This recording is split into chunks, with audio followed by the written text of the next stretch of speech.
Kaip iš pieštuko pasidaryti lemputę. Tai viso pieštuko mums šitam eksperimentui nereikia. Mums reikia tik tai pieštuko šerdies. Čia yra grafitas. Grafitas yra tokia viena iš anglies kristalinių struktūrų.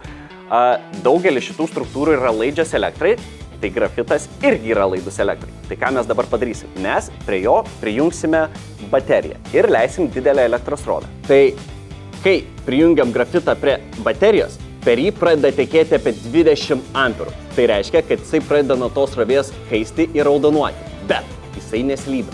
Nors jisai yra įkaitęs iki 1500 laipsnių, lydimosi temperatūra grafito yra virš 3500 laipsnių. Bet tai nereiškia, kad grafitas ilgai gyvens, nes virš 900 laipsnių pas jį jau prasideda toks reiškinys vadinamas terminė dekompozicija. Ir jisai, po truputį praranda masę ir plonėja. Ir mūsų lemputė perdega.